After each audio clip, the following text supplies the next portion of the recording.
अगर आज आपकी जॉब चली जाए तो क्या आप अगले 30 दिन सरवाइव कर पाओगे? सोचिए, सुबह उठे, फोन खोला और एक मेल आया, your position has been terminated. बस एक मेल और इनकम जीरो। लेकिन एमई रुकेगी, रेंट रुकेगा, घर के खर्च रुकेंगे, बिल रुकेंगे नहीं। यही वो रियलिटी है जिसके बारे में ज्यादातर लोग सोचते ही नहीं, क्योंकि हम सबको लगता है मेरी जॉब सेफ है। लेकिन सच आज के टाइम में कुछ भी परमानेंट नहीं है। हम बचपन से क्या सुनते आए हैं, अच्छे मार्क्स लाओ, अच्छी डिग्री लो, अच्छी नौकरी मिल जाएगी और लाइफ सेट हो जाएगी। लेकिन क्या सच में ऐसा है? आज बड़ी बड़ी कंपनीज लोगों को निकाल रही है, कहीं डाउनसाइजिंग, कहीं ऑटोमेशन, कहीं आय, कहीं कंपनी लॉस में। और सबसे डेंजरस बात, कई लोगों को तो 1 महीने पहले तक भी अंदाजा नहीं होता कि उनकी जॉब जाने वाली है, क्योंकि सैलरी आती रहती है तो हमें लगता है सब स्टेबल है। लेकिन स्टेबिलिटी और डिपेंडेंसी 2 अलग चीजें हैं। अगर आपकी पूरी लाइफ सिर्फ एक इनकम सोर्स पर टिकी है तो वो स्टेबिलिटी नहीं, रिस्क है। अब एक सिंपल कैलकुलेशन करते हैं। मान लो आपकी सैलरी है 40,000 पर मंथ। अब खर्च देखो, rent 10,000, ME 12,000, food 8,000, electricity plus internet plus recharge 3,000, travel 2,000, family expenses 5,000, मतलब पूरा 40,000 खत्म। अब सोचो, अगर अगले महीने सैलरी ना आए तो क्या आपके पास इतना बैकअप है कि बिना इनकम के 3 महीने सरवाइव कर सको? ज्यादातर लोगों का जवाब होगा नहीं। क्यों? क्योंकि सैलरी आते ही पूरा पैसा खर्च हो जाता है। और यही मिडिल क्लास ट्रैप है। इनकम आती है और उसी स्पीड से चली जाती है। सबसे बड़ा प्रेशर आता है एमई का। बैंक को फर्क नहीं पड़ता कि आपकी जॉब गई है, उन्हें बस टाइम पर पैसा चाहिए।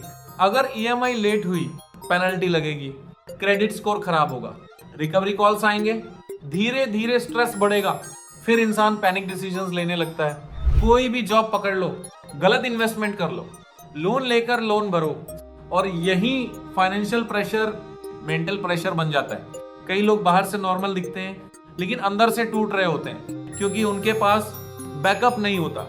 यहीं पर आता है सबसे इंपॉर्टेंट कॉन्सेप्ट, इमरजेंसी फंड।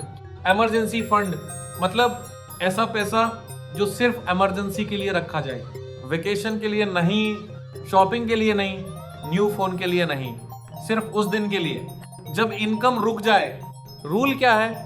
कम से कम 6 महीने के खर्च का पैसा साइड में होना चाहिए।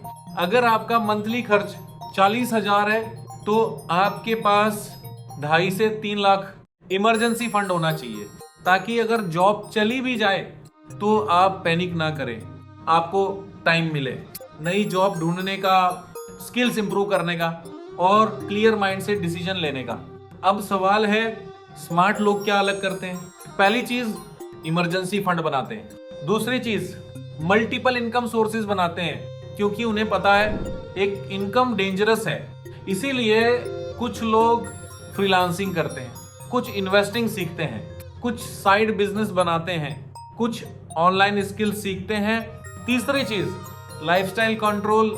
सैलरी बढ़ते ही खर्च नहीं बढ़ाते, क्योंकि रिच दिखना आसान है लेकिन फाइनेंशियली सिक्योर बनना मुश्किल। इसलिए सवाल ये नहीं है कि आपकी जॉब जाएगी या नहीं, सवाल ये है अगर गई तो क्या आप रेडी हो? क्या आपके पास बैकअप है? क्या आपके पास 6 महीने सरवाइव करने का प्लान है? क्योंकि जॉब सिक्योरिटी आज के टाइम में लगभग इल्यूजन बन चुकी है। रियल सिक्योरिटी क्या है? सेविंग्स, इमरजेंसी फंड, स्किल्स और मल्टीपल इनकम सोर्सेज। याद रखिए, फाइनेंशियल सिक्योरिटी कंपनी नहीं देती, खुद बनानी पड़ती है। और जिस दिन आपने ये समझ लिया, उस दिन से आपका डर कम होना शुरू हो जाएगा। Sandy.